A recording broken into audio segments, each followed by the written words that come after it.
नमस्कार प्रिय विद्यार्थियों। आज की वीडियो के माध्यम से हम लोग चर्चा करेंगे बीए फिफ्थ सेमेस्टर एजुकेशन के दूसरे पेपर का अध्याय संख्या 1 यानी इकाई संख्या 1 में कई सारे चैप्टर्स हैं। उन सभी चैप्टर्स को मैंने वैसे पीडीएफ तैयार कर लिया सभी का। ठीक है, बहरहाल चर्चा हम करेंगे अध्याय संख्या 1 के बारे में, यानी कि चैप्टर संख्या 1 को बहुत ही बारीकी के साथ और सरल भाषा में आपको समझाने का प्रयास रहेगा। नोट्स बनाने में इस समय मुझे पूरी दिन रात मेहनत करनी पड़ रही है और ऐसा नोट्स आपको बीए का मिल जाएगा कि आप इनको मात्र अगर पढ़ करके जाइएगा, वीडियोस ना भी देखिएगा, कि नोट्स को पढ़ लेंगे तब भी आपका काम हो जाना है। ठीक है, तो हम बहुत ही बारीकी के साथ इस नोट्स को तैयार किया हूं। चैप्टर संख्या 1 में हमको क्या पढ़ना है? स्टैटिस्टिक्स की हिस्ट्री पढ़ना है और साथ ही साथ में स्टैटिस्टिक्स का परिभाषा, अर्थ, इन सभी के बारे में हम चर्चा कर लेंगे। यूनिट नंबर 1 में आपको पढ़ना है इंट्रोडक्शन टू स्टैटिस्टिक्स। इसके साथ ही साथ आगे और आपको पढ़ना है, मैं पूरे एक सिनेरियो आपको समझा देता हूं। मेरे हाथ में सिलेबस है इंट्रोडक्शन टू स्टैटिस्टिक्स। पहले यूनिट के अंतर्गत आपको पढ़ना होता है हिस्ट्री ऑफ स्टैटिस्टिक्स। दूसरे यूनिट में आपको definitions and needs of statistics. तीसरे में टाइप्स ऑफ स्टैटिस्टिक्स। चौथे में सिंबल्स इन स्टैटिस्टिक्स। ठीक है, और ऐसे कैरेक्टरिस्टिक्स यानी विशेषताएं, महत्व, सिग्निफिकेंस, ये सब मैं आपको अपनी तरफ से इंक्लूड करके बता दूंगा। यानी कि जो एग्जाम पॉइंट ऑफ व्यू से चीजें होंगी, जो परीक्षाओं में प्रश्न पूछे जाते हैं विभिन्न विश्वविद्यालयों में, उसके हिसाब से मैं आपको बताने का प्रयास करूंगा। पिछले 7 सालों से मैं आपको बीए के क्षेत्र में अध्यापन कार्य का मतलब कि कार्य कर रहा हूं और आप लोगों ने बहुत विश्वास जताया, शुक्ला डी पॉइंट को इतना आगे बढ़ाया। ठीक है, तो आप लोगों के लिए नोट्स की क्वालिटी में थोड़ा सा बढ़ोतरी करी गई है। बीए फिफ्थ सेमेस्टर में आप हैं, एजुकेशन आपका सब्जेक्ट यानी शिक्षा शास्त्र सब्जेक्ट है, तो उसमें आपको पेपर संख्या 2 में पढ़ना पड़ेगा एजुकेशनल स्टैटिस्टिक्स यानी शैक्षिक सांख्यिकी। हिंदी में कहेंगे, क्या बोलेंगे? शैक्षिक सांख्यिकी बोलेंगे हिंदी में इसको। ठीक है, आइए इसको समझने का प्रयास करते हैं। सबसे पहले किसी भी टॉपिक को समझने से पहले उसकी थोड़ा सा परिचय प्रस्तावना को समझना होता है। देखिए, सांख्यिकी, सांख्यिकी को अंग्रेजी में क्या कहते हैं? स्टैटिस्टिक्स कहते हैं। इस शब्द का मूल अर्थ ही होता है संख्याओं से संबंधित। सांख्यिकी यानी कि संख्याओं से रिलेटेड, संख्याओं से संबंधित तथ्यों का व्यवस्थित अध्ययन करने वाला शास्त्रीय विज्ञान सांख्यिकी कहलाता है। ठीक है, जब मनुष्य की सभ्यता की शुरुआत हो रही थी, शुरुआत से ही मनुष्य ने अपने जीवन में गणना करना यानी कि काउंटिंग करना, चाहे वो नंबरिंग करना हो, शुरुआत से उसके जीवन में रहा है। ठीक है, हर एक समाज में काउंटिंग की सुविधा रही है। तो गणना करना, गिनती करना, जिसको आप मेजरमेंट कर सकते हैं, मापना किसी चीज को, और लेखा जोखा, लेखा जोखा माने होता है रिकॉर्ड कीपिंग, यानी आप किसी भी चीज का जो है बजट बना रहे हैं या किसी चीज का लेखा जोखा तैयार कर रहे हैं कि भाई इतने दिन में ये चीज इतना हो जाएगी, तो अगले 3 दिनों में क्या, अगले अगले 10 दिनों के लिए हमारा बजट क्या होगा, या ऐसे तमाम प्रकार का, 1 वर्ष का, 1 महीने का, या फिर 1 दिन का लेखा जोखा हम तैयार करते हैं, किसी का हिसाब वगैरह बनाते हैं, तो उन सभी में सांख्यिकी का प्रयोग करते हैं। इन सभी चीजों में आवश्यकता महसूस होती है, किसकी? सांख्यिकी की आवश्यकता महसूस होती है। मनुष्य को आवश्यकता किसकी पड़ती है? गिनती की, गणना करने की, लेखा जोखा करने की, अपने शुरुआती जीवन से ही। और ये लेखा जोखा, गिनती, गणना किससे होता है? सांख्यिकी से होता है। ठीक है, शुरुआती समय में इसका यही अर्थ था। जब समाज, राज्य और शिक्षा का विकास हुआ धीरे धीरे, तो आंकड़ों को संग्रहित करना, आंकड़ा माने होता डाटा, डाटा पहले क्या था? पहला जो है इसका उद्देश्य क्या था? पहले सांख्यिकी का उद्देश्य केवल गणना करने के लिए, गिनती करने के लिए और लेखा जोखा करने के लिए इसका प्रयोग करते थे। धीरे धीरे शिक्षा, राज्य और समाज का विकास होता गया।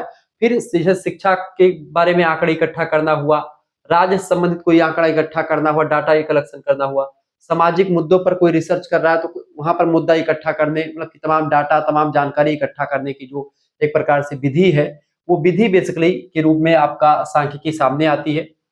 उस डाटा को इकट्ठा करना, डाटा को विश्लेषित करना, विश्लेषित माने कि डाटा को, यानी जो जानकारी हमने इकट्ठा की समाज से, राज्य से या फिर किसी अन्य चीजों से, उस जानकारी को जो हमने इकट्ठा की, उस जानकारी को एनालिसिस कैसे करते हैं, उसको तुलना तुलना करके, चार्ट में बांट करके, या फिर उसको एक प्रकार से उसका औसत निकाल करके, या उसकी माध्यिका निकाल करके, उसमें बहुलक देख करके, या उसकी गणना करते हैं, संख्याओं का वर्गीकरण करके, तमाम प्रकार की चीजें हम एनालिसिस करते हैं। जब विश्लेषण करते हैं तो हमको उसी तथ्यों से तमाम जानकारी आगे मिलती है, जिसके द्वारा हम तमाम सिद्धांत, तमाम जानकारी देते हैं। ठीक है, और प्रयोग करने की कला धीरे धीरे जो है विकसित होती चली गई। इसी क्रम ने क्या किया? सांख्यिकी को आज एक पूर्ण विज्ञान का रूप प्रदान कर दिया। और सांख्यिकी एक क्या है? एक पूर्ण विज्ञान है, इसमें कोई दो राय नहीं है। इसकी प्रकृति कैसी है? इसकी प्रकृति वैज्ञानिक है। प्राचीन काल में इसका इतिहास हमको चूंकि समझना है पहले, तो प्राचीन काल में सांख्यिकी एक प्रकार से किस रूप में उपयोग की जाती थी? हेडिंग डालिएगा, प्राचीन काल में सांख्यिकी। ठीक है, सांख्यिकी यानी कि स्टैटिस्टिक्स इन एंशिएंट पीरियड। ठीक है, प्राचीन समय में सांख्यिकी का प्रयोग कृषि करने में, कर वसूलने में और जनसंख्या को गिनने में, यानी जनता की गणना करने में, जनगणना जिसको कह सकते हैं, तो जनगणना करने में भी इसका प्रयोग होता था। और व्यापार में बेसिकली सांख्यिकी का प्रयोग जो है छिटपुट हुआ करते थे, सुधार मतलब कि जब प्राचीन समय था। उदाहरण के तौर पर अगर देखें, जैसे कि मिस्र की सभ्यता की अगर बात की जाए, तो नील नदी के किनारे जो है मिस्र की सभ्यता का विकास हुआ। हर वर्ष, हर साल मतलब कि नील नदी में बाढ़ आया करती थी। ठीक है, फसलों का उत्पादन और कर संग्रह, कर माने क्या होता है? टैक्स वगैरह इकट्ठा करने के लिए भूमि का मापन और उत्पादन का हिसाब लगाना पड़ता था कि भूमि जो है कितने भूमि में कितना चीज उत्पादित होती है, उसी हिसाब से टैक्स लगाया जाता था मिस्र की सभ्यता में। तो वहां पर भी जो है ये गणना करने के संदर्भ में सांख्यिकी का प्रयोग आपको देखने को मिल जाता है। पिरामिडों के निर्माण में आप देखते हैं गणना करना, पत्थरों की गणना करना हुआ है, किसी भी चीज की गणना करने के लिए पत्थरों की साइज को मापना हुआ। आज पिरामिड का आकार आप देखेंगे, अगर वो जो गीजा का पिरामिड बना है, जो फिरौन फिरौन यानी कि मिस्र के राजा को फिराओ या फिरौन कहते हैं, जैसे अपने यहाँ राजा महाराजा कहते हैं, ऐसे ही वहां पर फिराओ कहते हैं, फिराओ मतलब। ठीक है, तो इस तरीके से उन सभी का ऐसे जो पिरामिड है उसका जो आकार कैसा होगा, या फिर उसका उसमें कितने पत्थर लगेंगे, ठीक है, कितना बजट बनेगा, कितना पैसा लगेगा, ये सब जानकारी जो है हम सांख्यिकी की एक प्रकार से तरफ से सांख्यिकी के द्वारा ही करते थे। एक विज्ञान के रूप में, एक सब्जेक्ट के रूप में इसका विकास नहीं हुआ था, लेकिन इन सभी में इसकी झलक देखने को मिल जाती है अगर आज के परिप्रेक्ष्य में हम रिसर्च करें, समझे तो। ठीक है, आदिम झलक यहाँ पर आपको मिस्र की सभ्यता में दिखाई पड़ती है। इसके साथ ही साथ अगर देखिए बेटा, इसके साथ ही साथ अगर देखा जाए, इसके साथ ही साथ अगर देखा जाए तो मेसोपोटामिया की सभ्यता में भी आपको दिखता है। मेसोपोटामिया की सभ्यता का विकास दो नदियों के बीच में हुआ था, टिग्रिस टिग्रिस और यूफ्रेटिस। इसी को हिंदी में दजला नदी कहते हैं। ठीक है, और इसको बोलते हैं फरात नदी। ठीक है, दजला और फरात नदियों के बीच में विकास हुआ था किसका? मेसोपोटामिया की सभ्यता का। मेसोपोटामिया की सभ्यता आप देखते हैं, यहाँ के लोग भूमि का मापन करते थे, व्यापार, पशुधन और कर के आंकड़े रखा करते थे। ठीक है, कर कितना लेना देना है सबका एक आंकड़ा रखते थे। मिट्टी की पट्टिकाओं पर किए गए लेख आज भी इसी का प्रमाण जो है बताते हैं। तो इस तरीके से आप देखेंगे कि मेसोपोटामिया की जो सभ्यता है उसमें भी जो है प्राचीन काल में एक झलक दिख जाती है। उतना व्यवस्थित क्रम में आपको नहीं दिखता सांख्यिकी का प्रयोग, लेकिन हाँ जो इंपॉर्टेंस है वो दिख जाता है। भारत में अगर बात की जाए तो कौटिल्य का अर्थशास्त्र अगर आप पढ़ेंगे, अर्थशास्त्र कौटिल्य की रचना है। कौटिल्य का पूरा नाम है विष्णुगुप्त, प्राचीन नाम, और इनको चाणक्य के नाम से मशहूर है, जाना जाता है। ईसा पूर्व 4वीं शताब्दी, इसमें जनगणना, कौटिल्य की जो रचना है अर्थशास्त्र, उसमें जनगणना के बारे में, व्यापार, कर, उत्पादन, आय व्यय और कृषि से संबंधित तमाम प्रकार के डाटा यानी आंकड़ा व्यवस्थित रूप से दिए गए हैं। आंकड़ा व्यवस्थन की यह प्रक्रिया सांख्यिकी आज के रूप में कही जाती है, लेकिन उस समय एक विज्ञान के रूप में, एक शास्त्र के रूप में, एक सब्जेक्ट के रूप में इसका प्रयोग नहीं होता था। फिर आगे बढ़ते तो ये हो गया अपना भारत में। अब भारत में कौटिल्य के बाद में आता है अकबर का शासनकाल। मतलब कौटिल्य के बाद में नहीं, मतलब एक मध्यकाल में, प्राचीन काल में वो है, और अकबर के शासनकाल में भी आप देखेंगे। अकबर का शासनकाल बेसिकली आप देखते हैं मध्यकाल आता है। ठीक है, क्योंकि 1526 में बाबर आते हैं, बाबर के बाद में हुमायूं, और हुमायूं के बाद में फिर अकबर जो है गद्दी पर बैठता है। पानीपत का द्वितीय युद्ध आपको याद होगा, अकबर और हिमू के बीच में हुआ था। तो अकबर का शासनकाल, अबुल फजल ने आईने अकबरी नाम के एक ग्रंथ लिखा। उसके ग्रंथ में पूरे साम्राज्य की जनसंख्या कितनी थी, उत्पादन, कृषि कैसी होती थी, भूमि और टैक्स का पूरा विस्तृत विवरण प्रस्तुत किया गया था। तो ये भी सांख्यिकी की एक झलक देता है। अगर आप प्राचीन काल में वेदों में देखेंगे, उपनिषदों में देखेंगे, तो उनमें गणना करने की आजकल जैसे सबसे पहले जानकारी तो वेदों में ही मिलती है गणना करने की। वेदों में वैदिक गणित तक मिलती है, यानी कि गणना, गिनती या जोड़ घटाव कैसे करना है। आप कैलकुलेटर से उतने तेज आप नहीं निकाल पाएंगे जितने तेज अगर आप वैदिक गणित जानते हैं। वैदिक गणित अगर आपको पता है तो आप बहुत अच्छे तरीके से चीजों को निकाल सकते हैं, गणना कर सकते हैं, बड़ी तीव्र गति से गणना कर सकते हैं। ठीक है, उसमें कोई दिक्कत आपको नहीं महसूस होगी, और बहुत ही बारीकी के साथ चीजें आपको बिल्कुल समझ में भी आ जाएंगी। ठीक है, एक बारीकी के साथ और बहुत ही जबरदस्त तरीके से आपको चीजें यहाँ पर दिख जाएंगी, और बहुत ही बेटर अंदाज में। ठीक है, यज्ञ की सामग्रियों की गिनती करने के लिए खगोल शास्त्र में अंक गणना के प्रमाण आपको दिखाई पड़ते हैं। तो ये एक प्रकार से अंक गणना के रूप में या तथ्यों का संग्रह करने के रूप में जो है आंकड़ा को इकट्ठा करने में जाना जाता था। चाइना में अगर देखें तो चाइना में भी आप देखते हैं कर वसूली, सैनिक व्यवस्था के लिए जनगणना की परंपरा थी और जनगणना के रूप में ही आप देखते हैं सांख्यिकी का प्रयोग पहले हुआ करता था।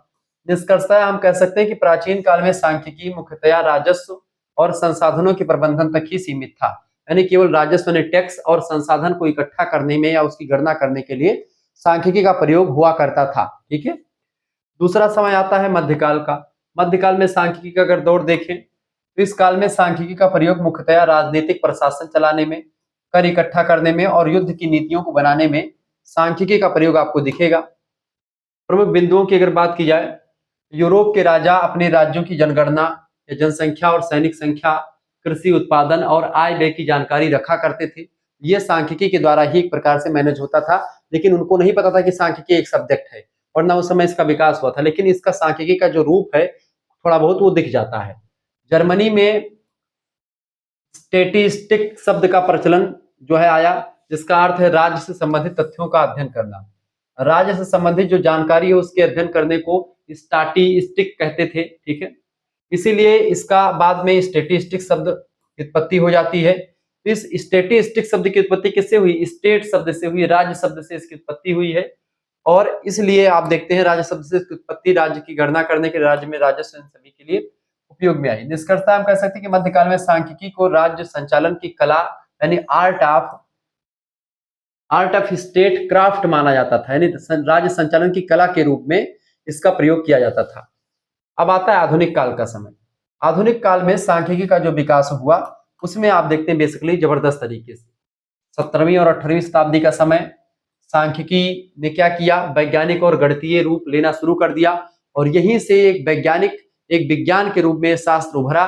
कौन सा? सांख्यिकी सब्जेक्ट उभरा। ठीक है, ये बात आप ध्यान रखेंगे। आगे बढ़ते हुए भी चीजों को जानने का प्रयास करते हैं। आगे बढ़ते हैं तो 17वीं और 18वीं शताब्दी में से सांख्यिकी ने वैज्ञानिक और गणितीय रूप लेना शुरू कर दिया और इस तरीके से चीजें आगे बढ़ती गई। महत्वपूर्ण विकास को समझने से पहले आपको ये बता दूं कि अगर आपको हमारे साथ जुड़ना है तो आप हमारे कोर्स से ज्वाइन हो सकते हैं। पीडीएफ नोट्स बेसिकली आपको मिल सकता है। पीडीएफ नोट्स उसे तैयार कर लिया गया है। यूनिट नंबर 1 का पूरा तैयार हो चुका है, यूनिट नंबर 2 का भी तैयार किया जा रहा है, मतलब तैयार हो चुका है, यूनिट नंबर 3 का और 4 का भी हो चुका है। अब आपका इसके अलावा आपका अगला जो 5th 6th और ये इन सभी का जो है इसका फिर तैयार हो जाएगा। यानी कुल मिलाकर के आपको नोट्स जो है, जैसे आप ग्रुप से जुड़ेंगे आपको नोट्स वगैरह सब कुछ मिलता रहेगा, सब कुछ मिल भी जाएगा। 9161936062 इस नंबर पर आप व्हाट्सएप पर एसएमएस कर दीजिएगा। क्या एसएमएस करेंगे बाबू? अपना नाम एसएमएस कर दीजिएगा। ठीक है, अपना नाम, अपने यूनिवर्सिटी का नाम, अपने सब्जेक्ट्स के नेम और आप किस सेमेस्टर में हो अपने सेमेस्टर का नाम। ठीक है, 5th सेमेस्टर में है, अपने सेमेस्टर के नेम लिख करके इस नंबर पर व्हाट्सएप कर दीजिएगा। आपके पास एक स्कैनर भेजा जाएगा, उसी स्कैनर पर आपको मात्र 100 रुपए फीस जमा कर देनी हो। कितने रुपए बाबू?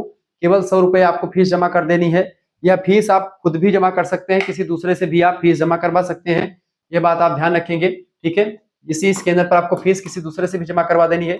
जैसे ही आप जमा करेंगे आपको लाइव क्लास वाले ग्रुप से जोड़ दिया जाएगा, वहां पर आपको लाइव क्लास की लिंक, इसके अलावा पीडीएफ नोट्स, सबसे इंपॉर्टेंट बात है कि इसमें आपको सभी सब्जेक्ट का पीडीएफ नोट्स मिलेगा। जैसे आपका 2 मेजर सब्जेक्ट जो है, माइनर का पेपर तो होगा नहीं, मेजर में एक सब्जेक्ट के 2 पेपर होंगे, तो दोनों पेपर की तैयारी आपकी, ठीक है, पेपर 1 और पेपर 2, इन दोनों की तैयारी आपकी हो जाएगी बहुत ही बारीकी के साथ। यानी कि आपके 4 पेपर हो जाएंगे 2 सब्जेक्ट के। और प्लस में सबसे इंपॉर्टेंट बात है कि को करिकुलर जो होता है आपका, को करिकुलर कोर्स की अगर बात की जाए बेटा, तो इसके लिए हमारा दूसरा चैनल है को करिकुलर मास्टर, इसको आप सब्सक्राइब कर लीजिएगा और यहाँ पर आपको सब कुछ मिल जाएगा। वैसे को करिकुलर का जो पीडीएफ है लगभग में जो है 8 से 10 प्रैक्टिस सेट आपको मिल जाएंगे, प्रीवियस ईयर क्वेश्चन पेपर भी यहाँ पर साल भर में आपको मिल जाएगा, सारी चीजें मिल जाएंगी। मात्र 100 रुपए फीस में ही सभी सब्जेक्ट का मिल जाएगा। अगर जो बच्चे हमारे साथ जुड़ना चाहते हैं वो जुड़ सकते हैं, सभी सब्जेक्ट का मिल जाएगा। और आप सेमेस्टर 5 में है तो आपके लिए 100 रुपए फीस है। लेकिन जो बच्चे चाहते हैं कि गुरुजी हम 5th सेमेस्टर में भी पढ़ेंगे आप ही से और 6th सेमेस्टर में भी आप ही से पढ़ना है, तो 6th सेमेस्टर तक देखते हैं और भी व्यवस्था आपके लिए तगड़ी कर दी जाएगी। ठीक है, हो सकता है आपके लिए पूरी परफॉर्मेंस के साथ व्यवस्था की जा रही, जैसे व्यवस्था हो जाएगी और भी बढ़िया तरीके की चीजें मिलेंगी। वैसे अभी भी इतना जबरदस्त मैंने व्यवस्था कर दी है 5th सेमेस्टर वाले बच्चों के लिए कि परीक्षा में आपको किताब सीरीज वगैरह कहीं पर खरीदने की जरूरत भी नहीं पड़ेगी। 5th सेमेस्टर की अगर बात की जाए तो 5th सेमेस्टर के साथ अगर आप चाहते हैं कि 5th और 6th का एक साथ लेंगे तो गुरुजी हमारे लिए कोई रियायत रहेगी, क्योंकि हम एक साथ 2 सेमेस्टर का फीस आपको पेमेंट करना चाहते हैं। तो अगर आप 5th और 6th का एक साथ लेना चाहते हैं तो आपके लिए 50 रुपए की छूट अभी चल रही है।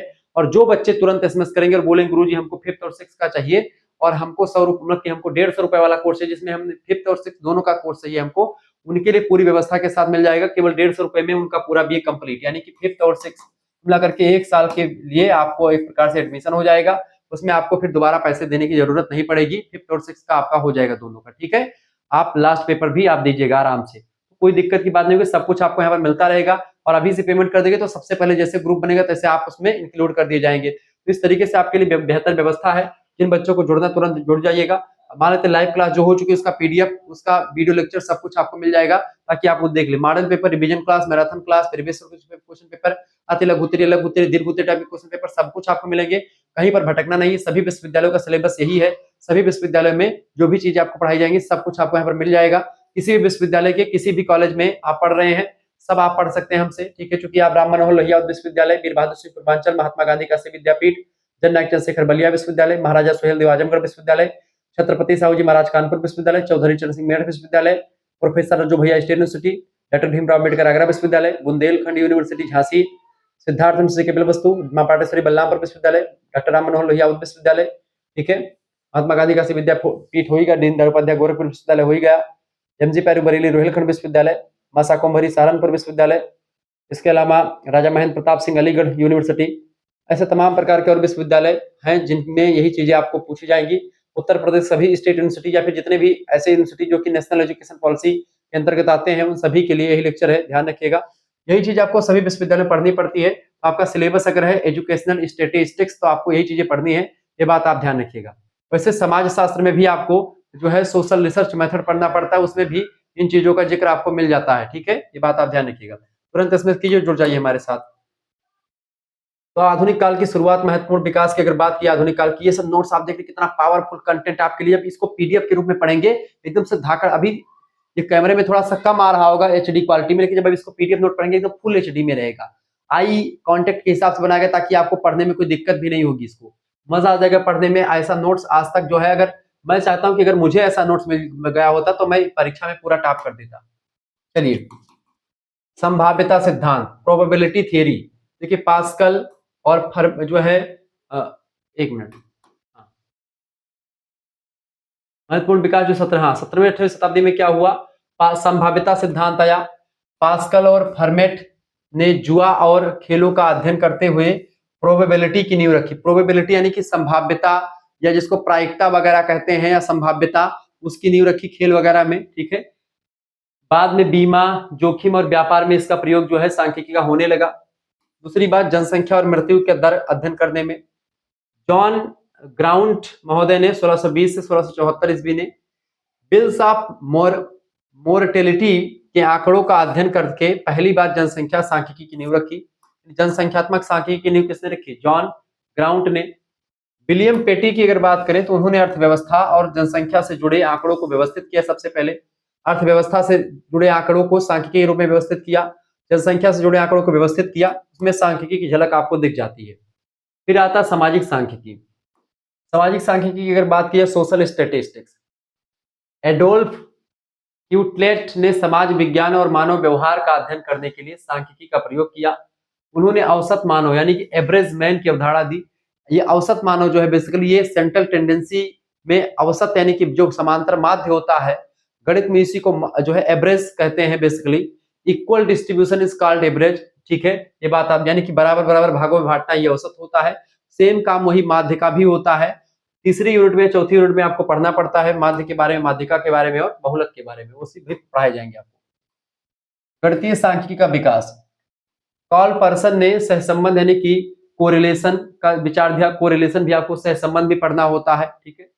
रैखिक प्रतिगमन और जो है मतलब कि जो है स्क्वायर परीक्षण किया। तो ये सब चीजें आप देखते हैं, गणितीय सांख्यिकी का विकास हुआ। फ्रांसिस गाल्टन ने मानव गुणों और वंशानुक्रमण पर सांख्यिकी का अध्ययन किया और इस तरीके से सांख्यिकी का विकास जो है आधुनिक काल में होता चला गया। समय आता है 20वीं शताब्दी का। 20वीं शताब्दी में R.A. फिशर ने परिकल्पना परीक्षण, हाइपोथेसिस टेस्टिंग, प्रयोगों की रूपरेखा यानी डिजाइन ऑफ एक्सपेरिमेंट्स और आधुनिक सांख्यिकी की विधियों का एक प्रकार से व्याख्या करी। सांख्यिकी का उपयोग चिकित्सा में, मनोविज्ञान में, शिक्षा में, समाजशास्त्र और अर्थशास्त्र में अब लगातार होने लगा। सांख्यिकी हर एक क्षेत्र में आप देखते हैं डाटा को इकट्ठा करने के लिए, उसका वर्गीकरण करने के लिए, एनालिसिस करने के लिए सब क्षेत्र में प्रयोग होने लगती है और सांख्यिकी आगे बढ़ती है। निष्कर्षतः आधुनिक काल में सांख्यिकी विज्ञान का एक शक्तिशाली उपकरण बन करके उभरी। ठीक है, ये ध्यान रखिएगा। शिक्षा के क्षेत्र में सांख्यिकी की अगर बात की जाए तो शिक्षा के क्षेत्र में सांख्यिकी का महत्व सबसे अधिक 20वीं शताब्दी से आपको दिखाई पड़ता है। शिक्षा में जो प्रमुख योगदान दिया सांख्यिकी में बेसिकली खास करके आप देखेंगे छात्रों की परीक्षा के परिणाम निकालने के लिए, औसत अंक की गणना करने के लिए, बुद्धि परीक्षण यानी आईक्यू लेवल टेस्ट करने के लिए। बुद्धि लब्धि का सूत्र क्या होता है? बुद्धि लब्धि का सूत्र होता है मानसिक बुद्धि अपान वास्तविक बुद्धि गुणे 100। गुणा कर दीजिए, जो बुद्धि लब्धि निकलेगी, आईक्यू लेवल निकलेगा, वही इंटेलिजेंट क्वोशेंट हो जाएगा। ठीक है, सर्वेक्षण करने में, सर्वे करने के लिए और शैक्षिक शोध, सोशल रिसर्च या एजुकेशनल रिसर्च करने के लिए, ठीक है, सामाजिक शोध करने के लिए, शैक्षिक शोध करने के लिए सांख्यिकी का प्रयोग होने लगा। शिक्षा के क्षेत्र में कोई शोध करना है तो उसमें डाटा कलेक्शन के लिए सांख्यिकी का ही सहारा लिया जाता है। डाटा को वर्गीकरण करने के लिए सांख्यिकी का सहारा लेते हैं। डाटा को समझने के लिए, एनालिसिस करने के लिए सांख्यिकी का सहारा लेना पड़ता है। सांख्यिकी वह शास्त्र या विज्ञान है जिसके माध्यम से संपूर्ण डाटा को इकट्ठा करके, वर्गीकरण करके सब कुछ हम समझ पाते हैं, उसको एकदम से प्योरीफाई कर पाते हैं, क्लासिफाई कर पाते हैं। एजुकेशनल साइकोलॉजी में सहसंबंध यानी कि शिक्षा मनोविज्ञान में सहसंबंध को बताना हुआ। मानक विचलन, टी टेस्ट, ची स्क्वायर टेस्ट जैसी सांख्यिकी तकनीकों का प्रयोग शिक्षा के क्षेत्र में सांख्यिकी की ही देन है। इसके अलावा शिक्षा सुधार करना हुआ, शिक्षा की नीतियों में सुधार करना हुआ, एजुकेशन की पॉलिसी बनाना हुआ।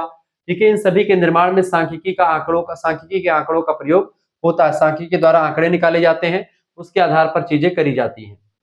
निष्कर्षतः हम कह सकते हैं कि शिक्षा के क्षेत्र में सांख्यिकी अब केवल संख्याओं तक ही सीमित न रह करके निर्णय निर्माण की प्रक्रिया के रूप में, अनुसंधान में और सुधार का आधार बन गई है। आज जो नेशनल एजुकेशन पॉलिसी आई वो भी सांख्यिकी के आंकड़ों के आधार पर ही आई है। सांख्यिकी के द्वारा ही पहले डाटा इकट्ठा किया गया कि आखिरकार किन चीजों में या किन क्षेत्रों में हमको बदलाव की जरूरत है, उसी हिसाब से बदलाव हुआ और आज आपको शिक्षा नीति में बदलाव देखने को मिल गया होगा।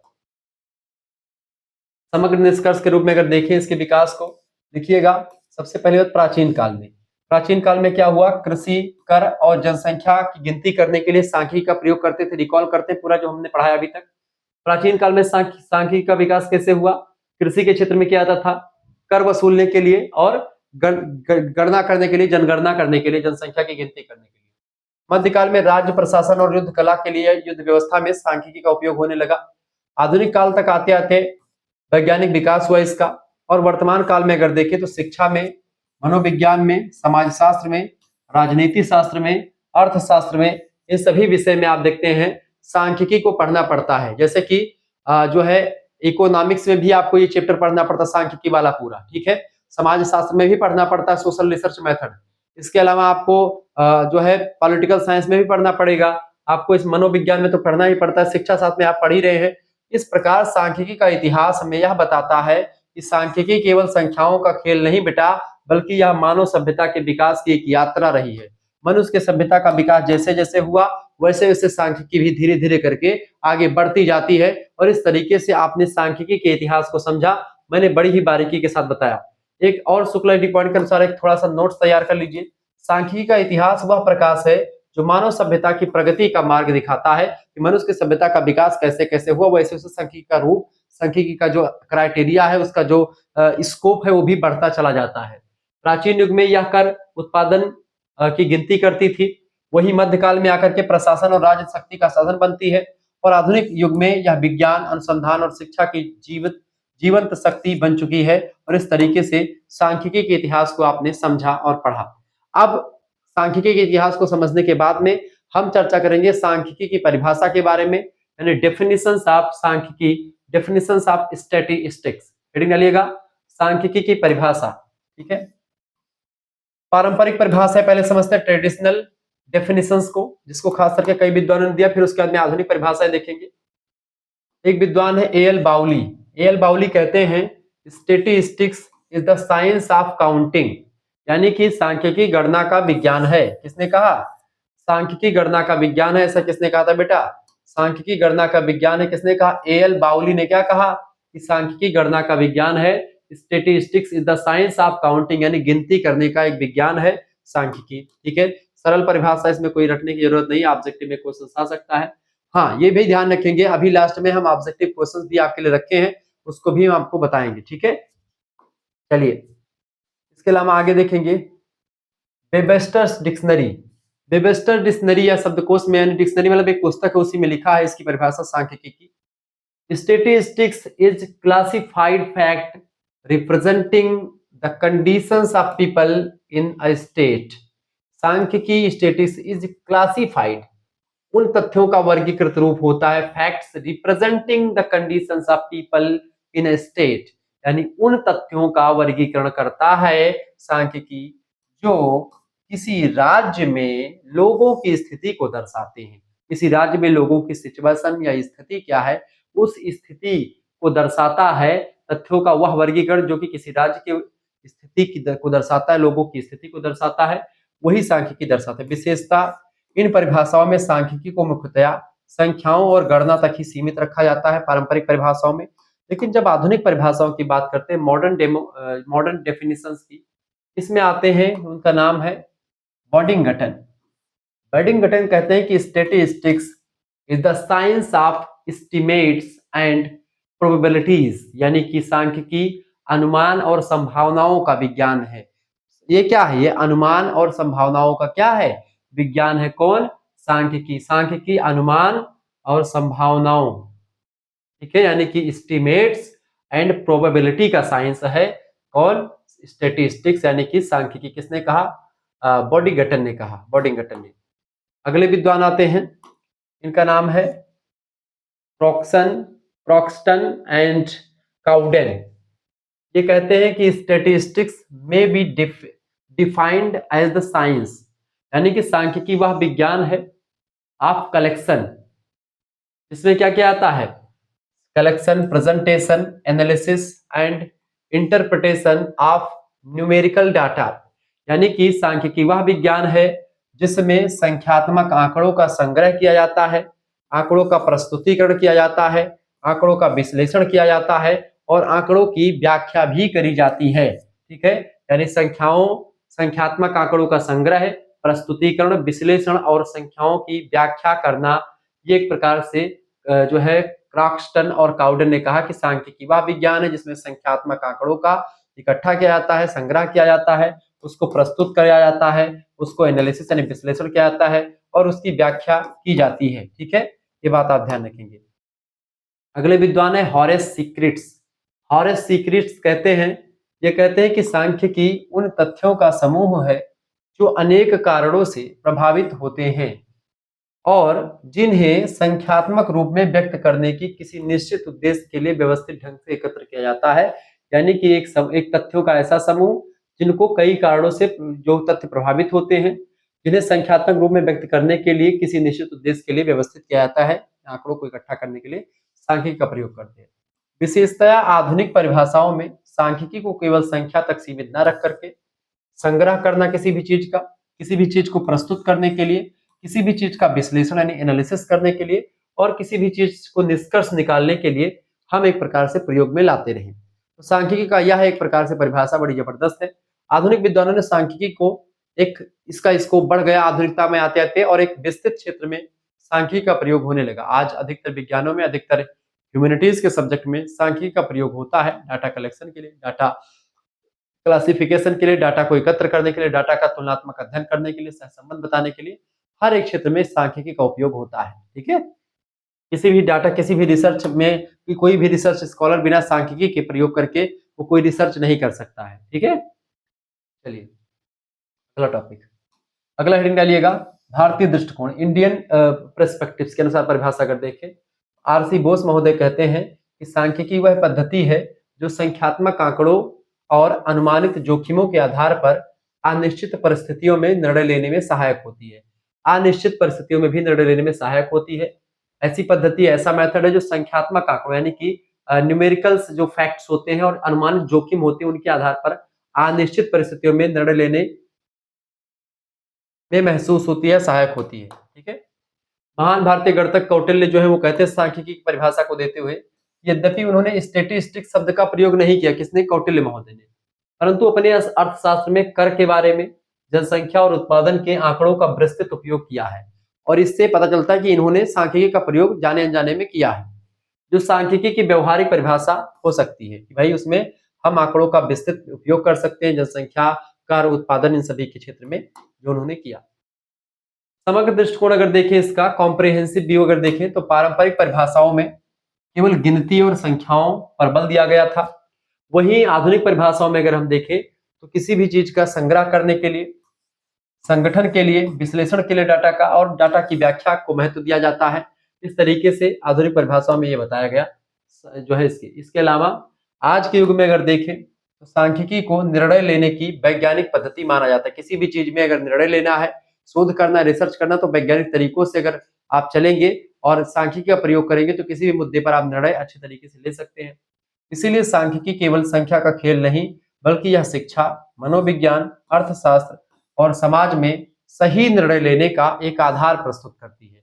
किसी भी क्षेत्र में सही निर्णय कैसे लिया जाता है, सांख्यिकी हमको इस मुद्दे पर ला करके खड़ा कर देती है कि कब किस मुद्दे पर कैसा निर्णय आप लेंगे तो वो सही निर्णय होगा। तथ्यों के साथ, फैक्टों के साथ बताती है। ठीक है, तो मिलाकर के आपने सांख्यिकी की परिभाषा को समझा। शुक्ला पॉइंट के द्वारा एक विशेष परिभाषा आपके लिए तैयार की गई है।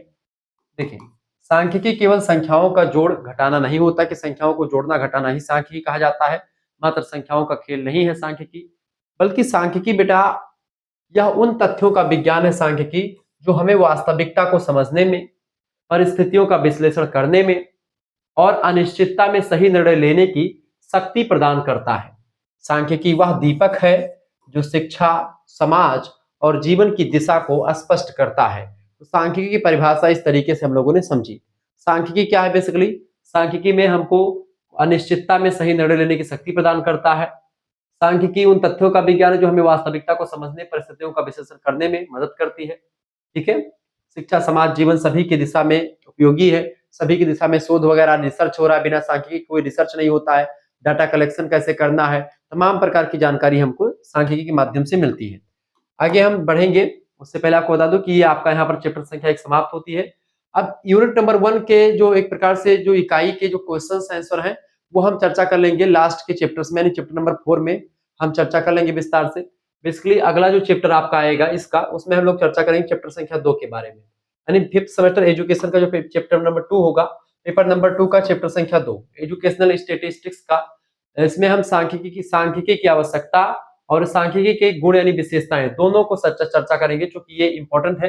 चैप्टर नंबर 2 में हम इसको देखेंगे। ठीक है, विस्तार चर्चा करेंगे चैप्टर संख्या 2 के बारे में अगले वीडियो में। मिलते हैं फिर नेक्स्ट वीडियो में, तब तक के लिए जय हिंद, जय भारत।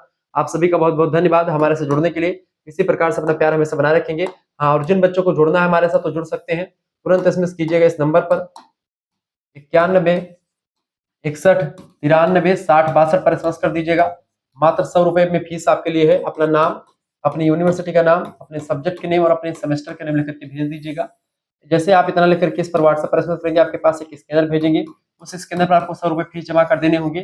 आप किसी दूसरे से भी फीस जमा करवा सकते हैं। ठीक है, ध्यान रखिएगा, तो अपने घर में कोई चलाता हो, बाहर का कोई चलाता हो, किसी दोस्त फ्रेंड से भी आप सेंड करवा सकते हैं। ये बात आप ध्यान रखिएगा कि यहाँ पर आपको केवल एक सब्जेक्ट नहीं बल्कि सभी सब्जेक्ट की फीस केवल 100 रुपए है। इसमें आपको जो है 2 सब्जेक्ट जो मेजर में है, एक सब्जेक्ट का 2 पेपर होता है, तो दोनों की तैयारी यानी 4 पेपर ये, और प्लस में एक को करिकुलर होता है एनालिटिक एबिलिटी डिजिटल एबिलिटी, जो कठिन है अपने आप में। इसमें रीजनिंग और कंप्यूटर से रिलेटेड आपको प्रश्न पढ़ने हैं, उसकी भी तैयारी आपकी हो जाएगी। इसमें आपको लाइव क्लास का लिंक मिलेगा। लाइव क्लास का लिंक आपको व्हाट्सएप ग्रुप में जोड़ा जाएगा।